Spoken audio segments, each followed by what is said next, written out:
तुमच्या total calorie किती झाल्या, डेफिसिट किती झालं, तुम्ही कुठल्या डाएटवर गेलात, फास्टिंग किती केलं, या सगळ्या गोष्टींमध्ये कधी कधी आपण त्या अन्नातनं मिळणारं जे इमोशनल आणि मेंटल सॅटिस्फॅक्शन आहे ना ते घालवून टाकतो. आपल्याला कळतच नाही खाताना की बाहेर जाऊन पनीर खातोय, पनीर बटर मसाला खातोय काय अॅनालॉग बटर मसाला खातोय. आता हे समजतच नसेल तर कस्टमर एक गोष्ट भ्रमात खातोय आणि चुकीचं कन्झ्युम करतोय. ही रिस्क माझ्या दृष्टीने मोठी. गिव्हन अ चॉईस मला नाही वाटत अजूनही इंडियन कल्चरमध्ये अशी कुठेतरी ऍक्सेप्टन्स झालेला आहे की रोज मी बाहेर खाणार आहे. हे it is a matter of compulsion that is forcing people to eat outside. Customer आपल्याकडचा आपण खूप अंडर एस्टिमेट करतो. तो हुशार आहे, त्याच्यामुळे त्यांना कष्टाचे पैसे कुठे खर्च करायचे ह्याच्यावरती एकदा वाईट अनुभव आला तर परत ते कधीही जात नाही. त्याच्यामुळे कितीही तुम्ही इन्फ्लुएन्सर्स आणा, कितीही तुम्ही ब्लॉगर्स आणा, कितीही तुम्ही त्याच्याकरता मार्केटिंग करा, फर्स्ट टाइम सेल होईल पण रिपीट सेल झाल्याशिवाय फूड बिझनेसमध्ये पैसेच मिळत नाहीत. रिपीट सेल होण्याकरता तुम्हाला उत्तम दर्जाचा प्रोडक्टच द्यायला लागतो. उत्तम दर्जा म्हणजे महाग का तर असं नाही, इकॉनॉमिकल गोष्ट पण उत्तम दर्जाची असू शकते. मॅकडॉनल्ड्स बघा नाही तर बर्गर किंग बघा, त्यांच्या साईड विभागलेल्या असतात की व्हेज आणि नॉनव्हेज एकमेकांची कॉन्टॅक्ट सुद्धा होत नाही. सो ही सँक्टिटी ते त्यांच्या सप्लाय चेन मध्ये ठेवू शकतात.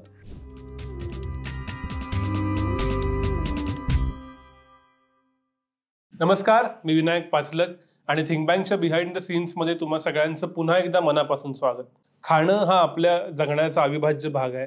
खाण्यासाठी जगायचं का जगण्यासाठी खायचं हा प्रश्नही अनेकदा पडतो, मात्र त्याच्याविषयी चर्चा फारशी होत नाही. पण खाणं कसं बदलतंय, खाण्याचे पॅटर्न कसे बदलत आहेत त्याच्याविषयी आज गप्पा मारायच्या आहेत. आणि त्यासाठी माझ्याबरोबर आहेत चितळे बंधूचे मॅनेजिंग पार्टनर इंद्रनील चितळे. स्वागत आहे थिंक बँकवरती. नमस्कार विनायक. आणि हाच विषय आहे की व्यवसायाबद्दल खाण्याच्या चर्चा होते, प्रत्येक जण कन्झ्युम करतोय. झोमॅटो असेल, स्विगी असेल, आता काय ब्लिंकिट झेप्टोनं पण काढलंय. ग्रामीण भागातही खाणं चालतं, ढाब्यापासून ते 5 स्टार पर्यंत. आणि प्रत्येक भारतीय माणसाला खाण्याची आवड असती, हॉटेल काढायची आवड असती. तुम्ही या व्यवसायात आहात आणि एक ऑब्झर्व्हर म्हणून पूर्ण फूड इंडस्ट्री बघताय. सो त्या अनुषंगानं आपण बोलूया. तुम्हाला काय दिसतं, काय बदलतोय, भारतीयांच्या खाण्याचा ट्रेंड कसा बदलतोय? 2 डिस्टिंक्ट ट्रेंड मला दिसतात भारतीयांच्या खाण्यात. एक म्हणजे पॉझिटिव्ह ट्रेंड असं मी म्हणेन की भारतीय, जसे आपण मध्ये पाहिलं की लेवल पडेगा इंडिया सारखी मुवमेंट भारतात झाली, तर खरंच भारतीय लोक कॉन्शियस झालेले आहेत आणि सगळेच जण खरंच लेबल वाचतात. त्यामुळे नो पाम ऑइल किंवा नो ॲडेड शुगर किंवा नो ट्रान्सफॅट अशा पद्धतीचं ब्रँडिंग केलेल्या गोष्टींना जास्त वाव मिळतो. सो कुठेतरी एक कॉन्शियसनेस कन्झम्पशनच्या बाबतीत आलेला आहे असं मला वाटतं. दुसरी गोष्ट मला असं वाटतं की कुठेतरी अर्बनायझेशनमुळे आणि प्रेशर ऑफ इन्फ्लेशन, की अर्बन वातावरणात राहताना आज घरातल्या सगळ्या लोकांना नोकरी किंवा काम किंवा कॉलेज या सगळ्यामुळे इतका वेळ बाहेर राहायला लागतंय की ते करताना क्विक कन्झम्पशनवरती एक कुठेतरी बदल होत चाललेला आहे. की जिकडे कधी कधी आपण सुद्धा ऑफिसमधून निघताना गाडीत काहीतरी ऑर्डर करतो, घरी यायचं तोपर्यंत ते पोचलेलं असतं. आणि या गिग इकॉनॉमीमुळे फ्युएल्ड एक इन्स्टंट किंवा इम्पल्स कन्झम्पशन वाढलेलं आहे. सो हे कन्झम्पशन वाढलेलं असल्यामुळे या इम्पल्स पायी कधी कधी आपण जे काय ओव्हरऑल सँक्टिटी ऑफ फूड जी म्हणतो याच्यावरती कुठेतरी चॅलेंज आलेलं आहे असं मला वाटतं. कारण की सँक्टिटी ही फक्त हायजीन पॉईंट ऑफ व्ह्यूने नाहीये, तर ते इमोशनची पण एक गोष्ट आहे की जिकडे आपण म्हणतो की अन्न हे पूर्ण ब्रह्म आहे, तर ते करताना आपल्या घरात अन्न करताना आपण कायम खूप त्याचा एक पायस पद्धतीने विचार करतो. तर तो विचार कायम आपल्या अन्नात राहतोय की नाही, हा का आपण त्या फास्ट फूड कल्चरच्या मागे जातोय की जिकडे आपण फूड हे फक्त न्यूट्रिशन फ्युएल, बॉडी फ्युएल अशा पद्धतीने विचार करतोय. असा एक दुसरा ट्रेंड आहे. त्यामुळे 2 डायव्हर्स ट्रेंडमध्ये कुठेतरी भारतीय लोक आता विचार करतायत आणि कधी कधी ते या साईडला असतात, कधी कधी ते त्या साईडला असतात. आणि मग दोन्हीतनं फ्रस्ट्रेट झालंय की जे काय चाललंय ते आपलं पूर्वीसारखं खाऊयात या पद्धतीने ते येतात. त्याच्यामुळे असं कुठेतरी स्विंगिंग झालेलं आहे असं मला वाटतं. तुम्ही उल्लेख केलात अन्न हे पूर्ण ब्रह्म. आपल्याकडं खाणं हे फेस्टिवल आहे, त्याच्यात इमोशन जसं तुम्ही म्हटलं तसं सेलिब्रेशन, प्रत्येक सणांचेही वेगळे विशिष्ट फूड आयटम्स आहेत. तर एका बाजूला ट्रॅडिशनल इंडियन फूड कल्चर आणि दुसऱ्या बाजूला ग्लोबलायझेशननं आलेलं पूर्ण वेस्टर्न फूड कल्चर की जे आपल्याला माहीत झालं. ह्याला कसं भारतीय सामोरे गेले, दोन्ही जपतायत, कॉम्बो करतायत, काय होतंय? आय थिंक ते सिमलेसली ब्लेंड झालेलं आहे एकमेकांबरोबर असं मला वाटतं. आणि कुठेतरी जे परदेशी ब्रँड सुद्धा आपल्याकडे आले त्यांना सुद्धा त्यांचं देशीकरण झालेलं आहे असं मला वाटतं.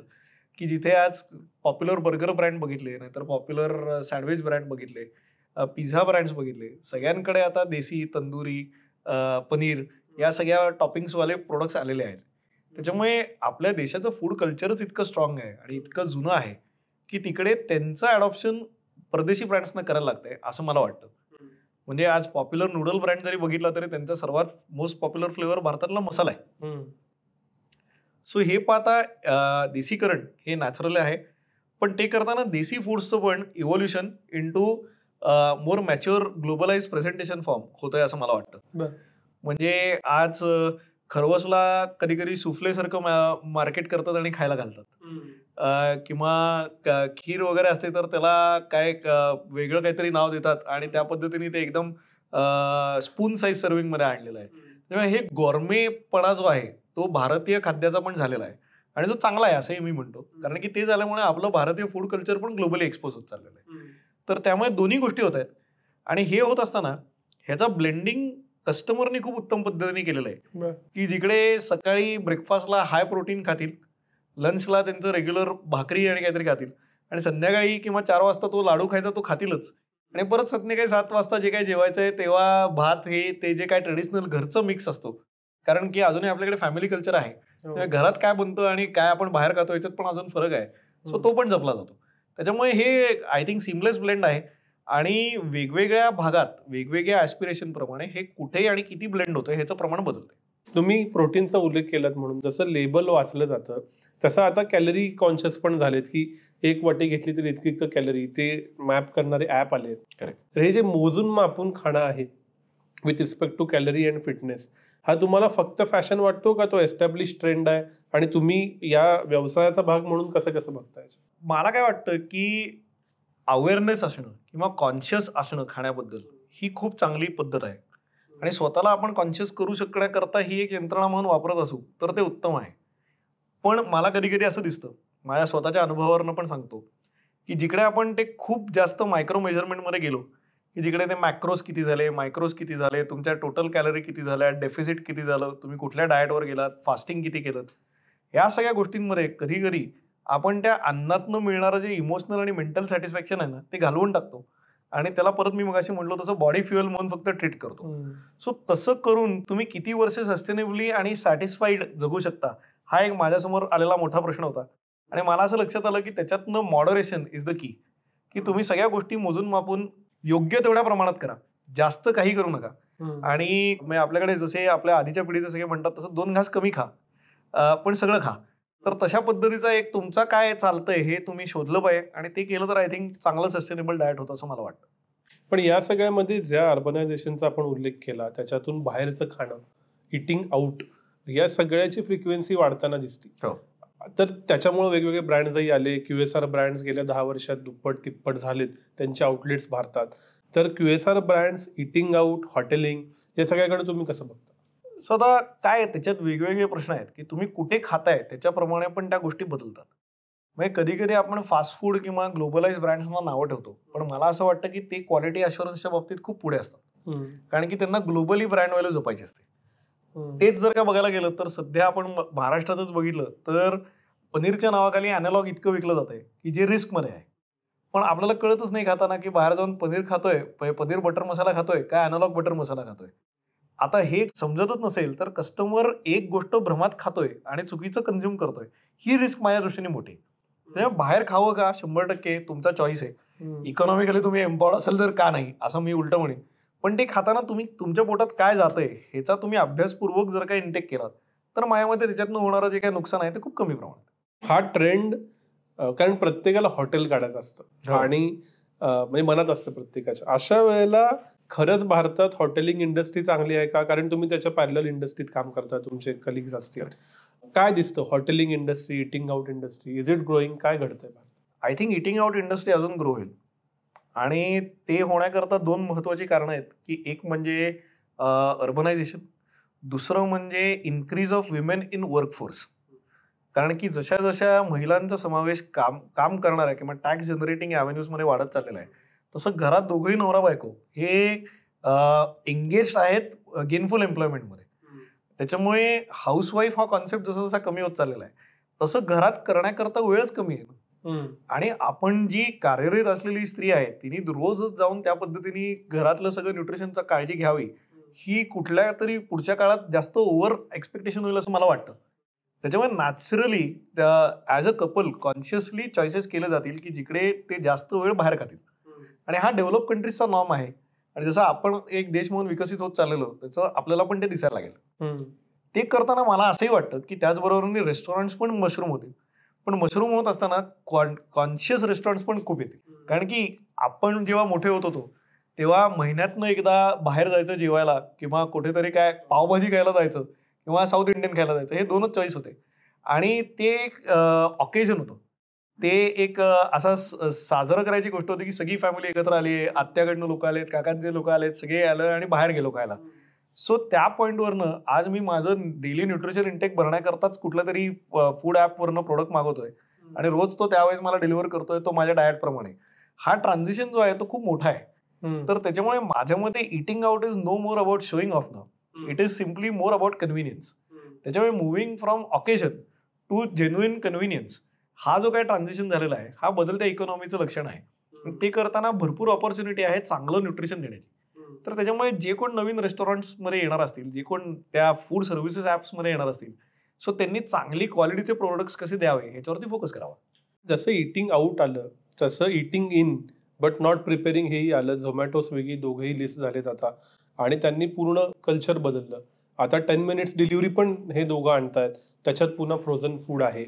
तर हे जे खाणं आहे घरात पण बाहेरून मागवलेलं, ह्या ट्रेंडकडं या सगळ्याचा अभ्यास करणारी व्यक्ती म्हणून तुम्हाला काय वाटतं? हा ट्रेंड होत चाललेला आहे आणि हा अर्बन एन्व्हायरमेंटमध्ये नक्की असेल. सेमी अर्बनमध्ये हा ट्रेंड राहणार नाही असं मला अजूनही वाटतं. कारण की तिकडे अजूनही मल्टी जनरेशनल फॅमिलीज राहतात. ज्या क्षणी फॅमिली स्ट्रक्चर न्यूक्लिअरमध्ये जात आहे आणि जिकडे 2 करते त्या घरातले दोघंही जर का कार्यरत असतील तर त्यांना नॅचरली हा कन्व्हिनियन्सचाच फॅक्टर आहे. आणि ते करताना आता मला असं वाटतं ब्रँड्सवरती हे आहे की जिकडे या डिलिव्हरी ॲप्सवरती हेल्दियर ऑप्शन्स ते कसे प्रोव्हाइड करू शकतात. ते केलं तर ते कन्झ्युम करणारा हा क्लास आहे, कारण त्यांच्याकडे पैसे आहेत, वेळ नाही. त्याच्यामुळे त्यांना तुम्ही त्या पैशाचा मोबदला चांगल्या न्यूट्रिशनने देणार आहात का फक्त व्हरायटीने देणार आहात, हा तुमचा ब्रँड म्हणून चॉईस आहे. थोडक्यात भारत आणि इंडिया वेगवेगळ्या पद्धतीनं खाणं कन्झ्युम करताय.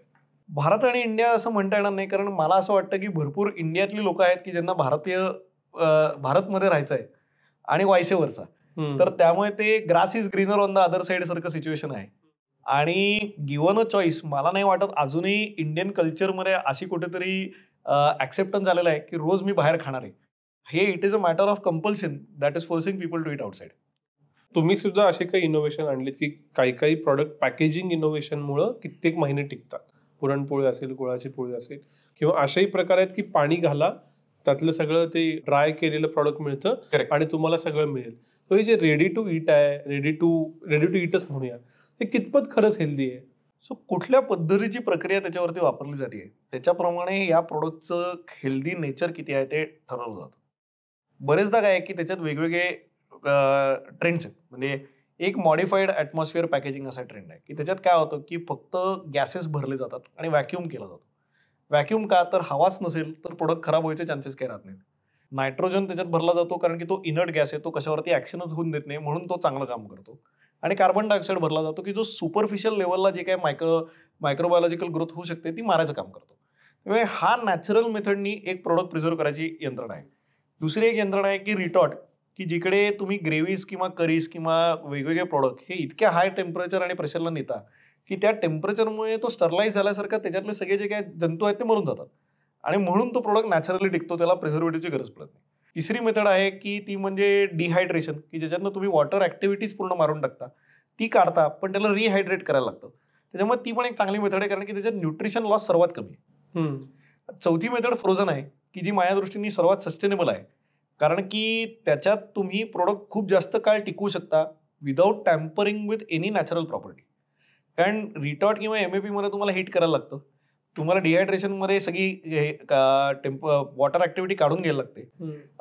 फ्रोझनमध्ये काय असतं की तुम्ही फक्त गार करता आणि गार करून ते जास्त वेळ टिकवायचा प्रयत्न करता. ज्या क्षणी या सगळ्या ह्याच्यात लेवलमध्ये कुठेतरी तुम्हाला प्रिझर्वेटिव्ह दिसायला लागतं तेव्हा ती गोष्ट डेंजरस असू शकते टू अन एक्सटेंट, कारण की प्रिझर्वेटिव्ह योग्य पद्धतीने कंपन्या वापरतील की नाही याची गॅरंटी नसते. तर त्याच्यामुळे त्या पद्धतीने लेबल वाचून काय टेक्नॉलॉजी वापरली जाते याचा अभ्यास कन्झ्युमरने केला तर माझ्यामध्ये पॅकेज फूडमध्ये काही वाईट नाही. पण कन्झ्युमरला एवढी माहिती कुठून मिळणार, त्यांना विश्वास कसा ठेवायचा कोणावर? सो कन्झ्युमर एज्युकेशन हा माझ्या मते ब्रँड्सच्याच हातात असलेला महत्त्वाचा टास्क आहे.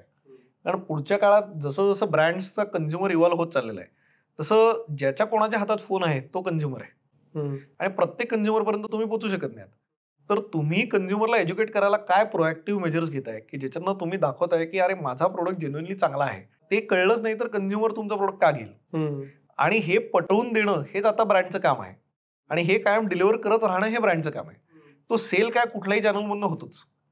त्याच्यामुळे दिखताय व बिकताय लेकिन रिपीट सेल अगर जर का करायचा असेल तर तो करण्याकरता तुम्हाला क्वालिटी अश्युरन्स देणं महत्वाचं आहे. आणि म्हणून quality will survive over a period of time.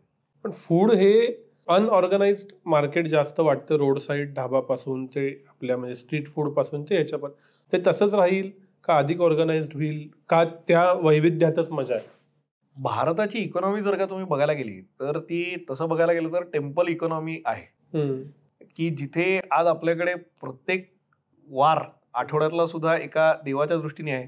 त्यामुळे त्या देवळाच्या इथे जायचं, त्या दिवशीचा तो प्रसाद घ्यायचा, तिथल्या आजूबाजूच्या लोकांकडनंच काहीतरी खायचं आणि तिकडनं जायचं. तर ते कल्चर अजूनही आपल्याकडे इंट्रिन्सिक आहे. रोज लोक देवळात जरी नाही गेले तरी रोज लोक स्ट्रीट फूड नक्की खाणार आहेत. आणि मला नाही वाटत ते थांबू शकतं. कारण की ते नॅचरल स्वभावात आहे आपल्या खूप वर्ष.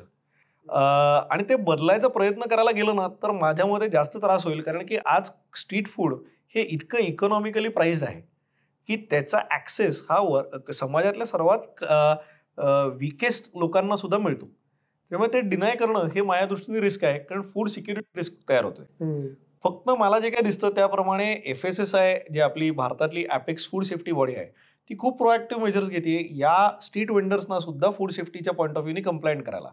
तर त्याच्यामुळे ते जर का तशाच पद्धतीने चालत राहिलं तर काही वर्षात ते पण एका चांगल्या स्टँडर्डच काम करतील असं मला वाटतं. दुसरी गोष्ट मीडियाची, सोशल मीडियाची. खूप जास्त फूड इन्फ्लुएन्सर्स आहेत, देशात आहेत, प्रत्येक राज्यात आहेत. फूड इन्फ्लुएन्सर्समुळे एखादा जॉईंट प्रसिद्ध होतो, त्याच्यात क्वालिटी असते का नाही ते माहीत नाही. किंवा मग फूड इन्फ्लुएन्सर यावा म्हणून काही एक्स्ट्रीमिटीज केल्या जातात, भरपूर चीज, भरपूर तिखट. तर ह्या मीडियाचा इम्पॅक्ट अन्न या गोष्टीवर कसा झालाय असं वाटतं? मला असं वाटतं की कस्टमर आपल्याकडचा आपण खूप अंडर एस्टिमेट करतो. म्हणजे तो हुशार आहे आणि कष्टाळू आहे. त्याच्यामुळे त्यांना कष्टाचे पैसे कुठे खर्च करायचे आहेत ह्याच्यावरती एकदा वाईट अनुभव आला तर परत ते कधीही जात नाही. त्याच्यामुळे कितीही तुम्ही इन्फ्लुएन्सर्स आणा, कितीही तुम्ही ब्लॉगर्स आणा, कितीही तुम्ही त्याच्याकरता मार्केटिंग करा, फर्स्ट टाइम सेल होईल पण रिपीट सेल झाल्याशिवाय फूड बिझनेसमध्ये पैसेच मिळत नाहीत. आणि रिपीट सेल होण्याकरता तुम्हाला उत्तम दर्जाचा प्रोडक्टच द्यायला लागतो. उत्तम दर्जा म्हणजे महाग का तर असं नाही.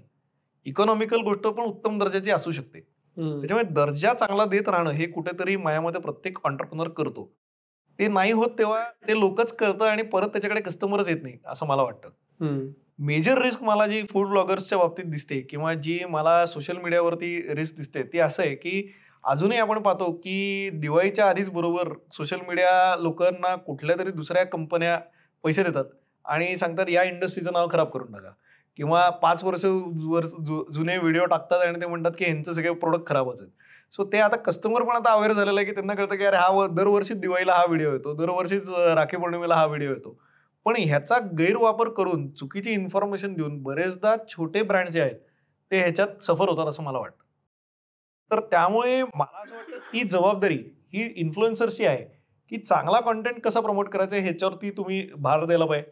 पण वाईट कॉन्टेंट तुम्ही प्रॉपगेट करण्याकरता जायला नाही पाहिजे. असं झालंय का की फूड इन्फ्लुएन्सर्स किंवा टेक्नॉलॉजीमुळं मोनोटोनस व्हायला लागलंय की उदाहरणार्थ सर्वाधिक खपणारा पदार्थ कुठला? बिर्याणी.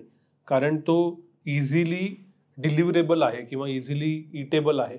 मग यात वैविध्य संपून मोनोटोनसपणा यायला लागलाय का? मला प्रोडक्टमध्ये हा मोनोटॉनी येते असं मला वाटत नाही. फूड इन्फ्लुएन्सर्स बद्दल मोनोटोनस झालंय असं मला वाटतं. कारण की आज तुम्ही एका रेस्टॉरंटमध्ये गेलात तर ते रोज काय नवीन करणार आहेत कारण की रोज एक नवीन इन्फ्लुएन्सर येणार तिकडे.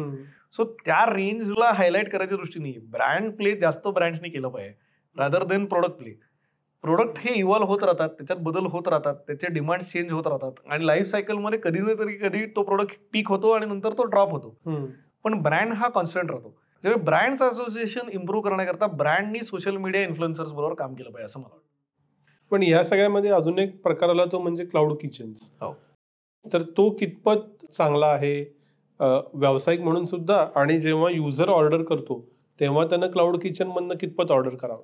सो याच्यात 2 भाग आहेत. जर का तुम्ही माझ्यातल्या इंजिनियरला विचारलं की क्लाउड किचन चांगलं आहे का वाईट आहे तर मी म्हणेन उत्तम आहे. कारण की मला माहिती आहे काही क्लाउड किचन ऑपरेटर्स की जे एकाच क्लाउड किचन मधनं 5 वेगवेगळी रेस्टॉरंट्स चालवतात आणि फक्त क्लाउड म्हणून काम करतात. सो तिथेच ते चायनीज बनतं, तिकडेच कोरियन बनतं, तिकडेच इंडियन बनतं, तिकडेच हैदराबादी बनतं आणि अजून काहीतरी बर्गर पण बनतो अमेरिकन. सो एका किचनचं एवढं चांगलं ॲसेट युटिलायझेशन करता येत असेल तर काय ना त्याच्यापेक्षा चांगलं. त्याच्यामुळे तो इंजिनियर, ऑपरेशनल एफिशियन्सी सगळं जर का बघायला गेलं तर nothing better than a cloud kitchen असं मी म्हणेन. ऑफकोर्स क्वालिटी ही कशी द्यायची ही त्या ओनरचं एक कौशल्य आहे, ते आपण ओव्हरलुक नाही करू शकत. मला रिस्क काय वाटते की भारतीय संस्कृतीत आज अजूनही 60% जास्त पॉप्युलेशन हे व्हेजिटेरियन आहे आणि व्हेजिटेरियन लोकांचे धार्मिक श्रद्धा पण एक खूप मोठी गोष्ट आहे आणि ती करताना ही सँक्टिटी किचनमध्ये कशी जपली जाते ह्याच्यावरती आपल्याला काहीच विजिबिलिटी नाही. आज जर आपल्याला ट्रेडिशनल ब्रँड बघितला की अगदी तुम्ही मॅकडॉनल्ड्स बघा नाहीतर बर्गर किंग बघा, त्यांच्या साईड विभागलेल्या असतात की व्हेज आणि नॉनव्हेज एकमेकांची कॉन्टॅक्ट सुद्धा होत नाही. सो ही सँक्टिटी ते त्यांच्या सप्लाय चेनमध्ये ठेवू शकतात. तर तशी क्लाउड किचनमध्ये होतीये की नाही हे आपल्याला माहितीच नाही. तर त्याच्यामुळे त्या पद्धतीने ती जी रिस्क आहे ही कंटेन करायला ती ट्रान्सपरन्सी क्लाउड किचन्सनी कस्टमरला द्यायला पाहिजे असं मला वाटतं. ते दिलं तर अजून जास्त तो बिझनेस बूम होईल असं मला वाटतं. अन्न हे फक्त जसं तुम्ही म्हणालात तसं फूड नसतं, त्याच्यात धार्मिक भावना असतात, तसंच आर्थिक आणि राजकीय सामाजिक भावनाही असतात. कारण फूड पॉलिटिक्स, फूड इकॉनॉमिक्स ही वेगळी गोष्ट आहे. अशा वेळेला रिजनल आयडेंटिटीज आणि फूड आयडेंटिटीज या कशा इव्हॉल्व्ह होताना दिसत आहेत तुम्हाला? सध्या आपण जर का बघायला गेलं तर मैसूर पाकवरनं जोरदार वाद चाललेला आहे. नक्की कोणाचा तो? आणि त्याच्यात राजकीय काही व्यक्ती पण त्याच्यात आलेल्या आहेत. त्याच्यामुळे तो अगदी राजस्थान पासून मध्य प्रदेशपर्यंत सगळीकडचा तो झालेला आहे. तर त्यामुळे कधी कधी मला असं वाटतं की ती रिस्क आहे, कारण की राजकारण खूप शॉर्ट टर्म आहे. त्याचं इम्पॅक्ट हा खूप मेजरेबल आणि शॉर्ट टर्म करत असतो. आपली जी फूड संस्कृती आहे, अन्न संस्कृती जी आहे सगळी, तर ती कित्येक हजार वर्षाची आहे. तर त्याच्यामुळे ती एम्ब्रेस कशी करता येईल हे मला वाटतं जास्त बघायला पाहिजे, rather than restricting it to geography. कारण की आज मैसूर पाकचं खरंच कन्झम्पशन पंजाबमध्ये पण होते. तर मग ते जीआय टॅग फक्त कुठला आलाय ह्याच्यावरती राजकारण नसावं असं मला वाटतं. की जसं आम्हाला कधी कधी प्रॉब्लेम येतो की राजकोट मधले लोक चिडतात की राजकोट पेढा का विकता तुम्ही, कारण तो राजकोटमध्ये बनवलेला पेढा म्हणजेच राजकोट पेढा असा आहे. तर ही रिस्क आहे. तर त्याच्यामुळे तसं तुम्ही नॉमेनक्लेचरला कल्चर विसरून नाही चालू शकत असं मला वाटतं. ते झालं तर माझ्या मते फूड अडॉप्शन अक्रॉस इंडिया अजून इम्प्रूव्ह होईल आणि त्याकरता प्रयत्न केले पाहिजेत.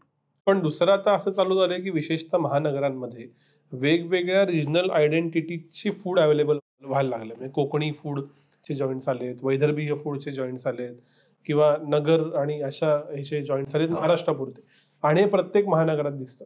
तर आपल्या रिजनचं फूड महानगरात येणं, ह्याच्याकडे तुम्ही कसं बघता? ही असं वाढत जाईल आयडेंटिटी, काय घडेल? माझ्या मते ही आयडेंटिटी वाढत जाईल आणि ही आयडेंटिटी वाढून ह्यांची ब्रँड होईल. त्याच्यामुळे त्याचं रिजनलचं सब रिजनल होईल असं पुढच्या काळात असं मला वाटतं. बरं. म्हणजे आपण जॅपनीज क्युझिनमध्ये पाहतो की टेपेनयाकी एक वेगळं आहे, कोबे एक वेगळं आहे, अजून कुठलं तरी एक वेगळं कल्चर पहिलं तर वेगळं आहे. तर आता आपल्याला काय वाटतं की सगळे जॅपनीज एकच आहे, पण ते टेपेनयाकी वेगळं खातात, रामेन वेगळं खातात, कोबे वेगळं खातात. सो तसे सब कल्चर्स पण त्याच्यात यायला लागतील. की जिकडे आज आपण म्हणतोय की बाबा आपल्याला विदर्भाचं फूड हवं आहे, तर आता अकोल्याचं वेगळं आणि नागपूरचं वेगळं असं सुद्धा स्पेशलायझेशन होईल असं मला वाटतं. आणि ते उत्तम आहे असं मला वाटतं, कारण की शेवटी ती लोक मायग्रेट होऊन वेगवेगळ्या भागात जेव्हा जातात तेव्हा त्यांना फूड हे त्यांच्या घरातलं इमोशनल कनेक्ट असतो.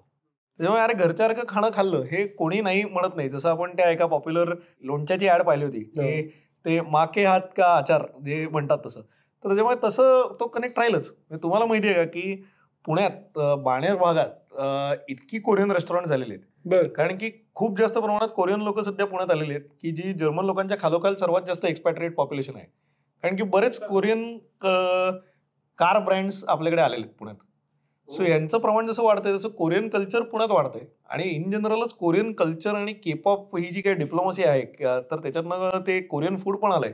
सो फॅन्टॅस्टिक ग्लोबल डिप्लोमसी कोरियाने केलेली आहे त्याच्यातनं असं मला वाटतं, साऊथ कोरियाने म्हणजे. तर तसं भारताने पण केलं पाहिजे आणि का नाही केलं पाहिजे असं मला उलट वाटतं.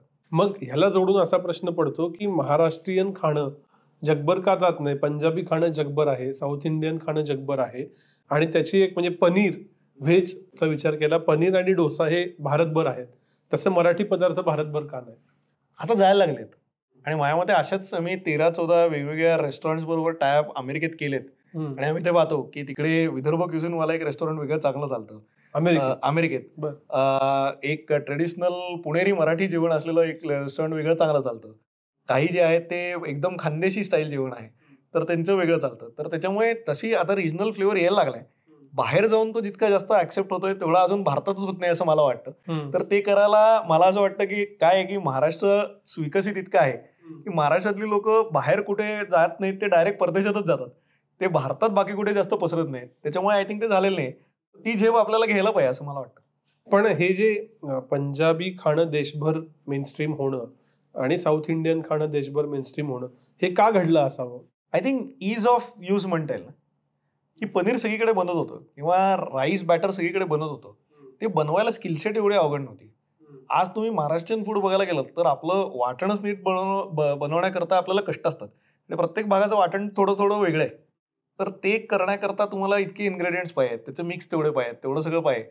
सो हा सगळा असेंबल करून दुसरीकडे करणं हे तेवढं सोपं नव्हतं. आता लोक करायला लागलेत आणि आय थिंक आता इन्स्टंट मिक्सेस आणि इन्स्टंट स्पाइस मिक्सेस सगळे जसे येत आहेत ते जसं होईल तसं ते वाढेल असं मला वाटतं.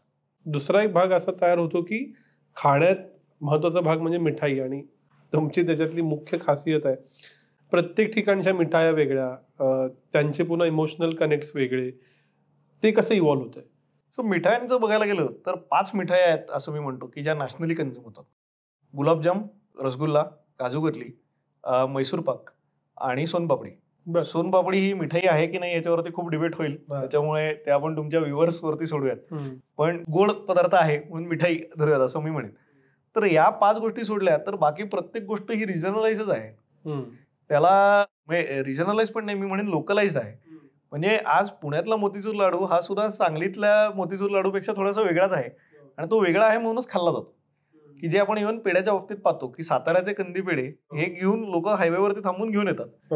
सो ते रिजनलायझेशन आणि लोकलायझेशन त्याच्यात आहे, म्हणूनच माझ्या मते ते कल्चर म्हणून इव्हॉल्व्ह होत आहे. तर ते तसं चांगलं राहील असं मला वाटतं. पण ते करताना काय होतंय की टिकवायची ॲबिलिटी कशा कशात येते हा आता महत्वाचा फॅक्टर होत चाललेला आहे.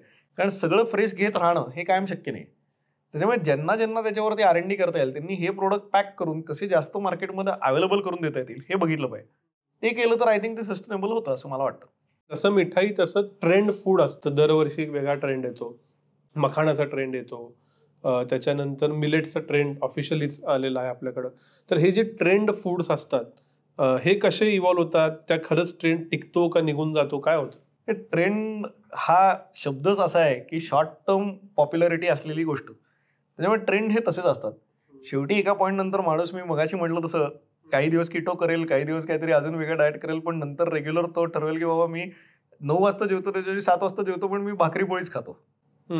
तर तसं मिठाईच्या बाबतीत पण मला असं वाटतं की ते 10-15 गोष्टी बदलतात. की या गेल्या वर्षीचा मोठा ट्रेंड होता बकलावा, सगळ्यांना बकलावा खायचा होता, पण यावर्षी तो गेला ट्रेंड. आता परत सगळेजण म्हणतात की नाही काजू कतलीच बरी आहे, कारण की झालं सगळ्यांना बकलावा देऊन झाला.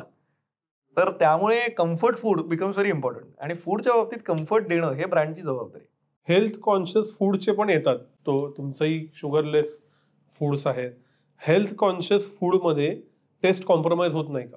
ती न करणं ह्याच्याकरता खूप कष्ट करायला लागतात, आणि म्हणूनच त्याचं अडॉप्शन तेवढं फास्ट होत नाही. कारण की तो R&D तेवढं सोपं नाही. कारण तुम्ही जे मूळ घटक आहेत तेच रिप्लेस करताय वेगळ्या कुठल्या तरी प्रोडक्ट्सनी, आणि त्याचे साईड इफेक्ट तुम्हाला माहित नाहीत, त्याचे लॉंग टर्म इफेक्ट तुम्हाला माहित नाहीत, आणि तुम्ही हळूहळू त्याच्यातनं पोझिशन्स घेताय. तर ते करताना जर तुम्हाला सेम टू सेम मॅच करायचं असेल तर त्याच्याकरता खूप R&D एफर्ट घ्यायला लागतो, आणि त्या R&D एफर्टच्या कम्पॅरिझनमध्ये तेवढं मार्केटच अजून तेवढं मोठं झालेलं नाही. त्यामुळे आता ते कुठेतरी ट्रेंड म्हणूनच दिसतंय. तो सस्टेनेबल बाईंग पॅटर्नमध्ये यायला अजून मला वाटतं 4 ते 5 वर्ष जातील. कॉफी हा पण ट्रेंड आहे का फंडामेंटल शिफ्ट आहे? कारण मी लहानपणी चहाच प्यायचो. बरोबर. आता पुणे मुंबईत कॉफी शॉप्स आहेत चहाच्या टपऱ्यात, पण कॉफीचे ब्रँड स्टारबक्स सारखा देशभर झालाय, असंख्य आहे. तो ट्रेंड आहे का तो फंडामेंटल शिफ्ट आहे? मला नाही वाटत तो फंडामेंटल शिफ्ट और ट्रेंड आहे. It is a existential option. अच्छा. म्हणजे परवाच मला कोणतरी सांगत होतं की माझी पुतणी मला सांगत होती की तिच्या वयाची लोक आता असे आहेत की त्यांच्या दृष्टीने स्टारबक्स हा पण काय एकदम छान ब्रँड नाही. म्हणजे आपल्याला वाटतं केवढी महाग कॉफी आणि आपण प्यायला जातो तर विचारपूर्वक जातो. तर त्यांच्या दृष्टीने चायोस हा जास्त फेमस ब्रँड झालेला आहे, आणि त्यांचं असं म्हणणं आहे की अरे तो आम्हाला जास्त चांगला कनेक्ट होतो. सो आपण कसं होतो की आपण गोल्डन जनरेशन आहोत की जिकडे आपल्या समोर हे ब्रँड भारतात आले आणि मोठे झाले. त्याच्यामुळे आपल्याला पॉप्युलॅरिटी होती की आपण तेव्हा पूर्वी पाहायचो, अरे आपले कोणतरी काका अमेरिकेत होते ते जायतात तिकडे म्हणून आपण गेलो, मावशी कोणतरी अमेरिकेत होती ती जायची म्हणून आपण त्या ब्रँडमध्ये गेलो. सो ती जी काय क्युरिओसिटी ब्रँडबद्दल आपल्या जनरेशनला होती ती आता 2000 सालानंतर जन्माला आलेल्या लोकांना नाही. त्यामुळे त्यांच्या दृष्टीने sustainability, social impact, localisation, availability आणि राईट ब्रँडिंग हे तेवढंच महत्वाचं आहे की जिकडे त्यांना फॉरेन ब्रँड म्हणजे चांगला आणि इंडियन ब्रँड म्हणजे कमी असं नाहीये, तर आम्हाला कुठल्या ब्रँडशी कनेक्ट होतं हे महत्वाचं झालं. मला याच शेवटच्या टप्प्यातल्या प्रश्नाकडे यायचं आहे की फूड इंडस्ट्री आणि त्यातही म्हणजे आम्ही वेगवेगळ्या डायटिशियनशी बोलतो, फूड हिस्टोरियनशी बोलतो, ते वेगळं, पण इंडस्ट्री आणि या सगळ्या अँगलनं बघताना ज्यात आपण गेली काही मिनिटं चर्चा करतोय, फूड इंडस्ट्री कशी इव्हॉल्व्ह होताना तुम्हाला दिसते? मला असं वाटतं फूड इंडस्ट्रीला सर्वात मोठा जो काय चॅलेंज आता आहे तो हा आहे की सगळ्याच कन्झ्युमर्सला चांगलं न्यूट्रिशन कसं देता येईल ह्याच्यावरती फोकस केला पाहिजे. आणि ते करायच्या दृष्टीने आता बरेच ब्रँड्स फोकस्ड आहेत. फक्त खूप वेगवेगळ्या पद्धतीने ते एफर्ट चालू आहेत की एक कॉन्सन्ट्रेटेड एफर्ट जेन्युइनली होत नाही. तर काही जण म्हणतात आम्हाला फक्त शुगर बंद करून टाकायची आणि काय झिरो ब्रँड काढला की झालं आमचं, किंवा काही लोक म्हणतात की आम्हाला फक्त व्हिगन प्रोडक्ट बनवायचे, ते झालं तर आम्ही सस्टेनेबल आहोत किंवा हेल्दी आहोत. सो मला नाही वाटत हे असं होऊ शकतं आणि मला नाही वाटत की तुम्ही एकच पॉईंट ऑफ व्ह्यू कन्झ्युमरवरती एन्फोर्स करू शकता. त्यामुळे कन्झ्युमरला काय लागणार आहे ह्याचं अँटिसिपेशन करून तुम्ही कसे प्रोडक्ट डेव्हलप करू शकता ह्याच्यात कौशल्य आहे. आणि ते ट्रेंड्स अडॉप्ट करणं गरजेचं आहे की जिकडे तुम्हाला इम्प्रूव्हमेंट्स पाहिजेत, हेल्दीपेक्षा हेल्दीयर ऑप्शन्स पाहिजेत आणि रेव्होल्युशनपेक्षा एव्होल्युशन पाहिजे असं मला वाटतं. या 3 गोष्टी जर का ब्रँड्सनी अडॉप्ट केल्या त्यांच्या कल्चरमध्ये, तर या बदलत्या ट्रेंड्स प्रमाणे ते पण रिलेव्हंट राहतील आणि रिलेव्हंट राहिले तर कन्झ्युमर त्यांच्याकरता आहेच. शेवट प्रश्न, काय ट्रेंड्स येतील भविष्यात असं वाटतं? मला असं वाटतं की पुढच्या काळात एआयचं समीकरण हे फूड टेक्नॉलॉजी सेक्टरमध्ये खूप जास्त प्रमाणात होईल असं मला वाटतं. त्याचं कारण सोपं आहे की आज कस्टमायझेशनला खूप डिमांड आहे आणि ती करता येत नाही, कारण की इंडस्ट्रियलायझेशन हे कस्टमायझेशनच्या एक्झॅक्टली काउंटर प्रोडक्टिव्ह आहे. कारण इंडस्ट्रियलायझेशन काय म्हणतं की सगळं स्केलला बनवा आणि सगळ्यांना सांगा एकच गोष्ट अडॉप्ट करा, आणि कस्टमायझेशन काय म्हणतं की बाबा विनायकला लागणारा चहा हा मला लागणाऱ्यापेक्षा थोडा वेगळा आहे, जरी चहाचा ब्रँड सेम असला तरी साखर आणि दुधाचा रेशो बदलायला लागेल. मग हे कसं फॅसिलिटेट करायचं हे कस्टमरला कळतच नाहीये, और रादर ब्रँडला कळतच नाहीये. आणि ब्रँड म्हणतो की आम्हाला वाटतं हेच योग्य मिक्सर तर तुम्ही एवढंच वापरा. तर जसं आपण कपड्यांच्या बाबतीत पाहतोय की जिकडे आता सगळेजण टेलर्ड कपडे, बिस्पोक कपडे यांच्याकडे चाललेले आहेत, कारण की रेडीमेडपेक्षा माझं तुझ्यापेक्षा काहीतरी वेगळं हे दिसतंय, की जिकडे कापड सेम असलं तरी बाबा कॉलर वेगळी दिसते, लेबल वेगळं दिसतं. सो तशा पद्धतीने कस्टमायझेशन ऑप्शन्स हे पुढच्या काळात फूडमध्ये येतील की जे त्या माणसाला त्याच्या न्यूट्रिशन आणि डायटरी नीड्स आणि लाईफस्टाईल प्रमाणे सुटेबल असतील. सो हे एम्पॉवर करण्याकरता टेक्नॉलॉजी खूप वापरली जाईल आणि ती टेक्नॉलॉजी जे ब्रँड साध्य वापरू शकतील, हार्नेस करू शकतील, ते पुढच्या दशकात जास्त रिलेव्हंट राहतील असं मला वाटतं. हा तर खूप इंटरेस्टिंग मुद्दा होता. आम्ही डायटिशियनना विचारतो, अन्नाबद्दल, हिस्टोरियन्सना विचारतो, पण आज फूड इंडस्ट्रीतल्या माणसाकडून फूडबद्दल समजून घेता आलं. तुम्ही वेळ दिलात त्याबद्दल खूप खूप आभार. धन्यवाद.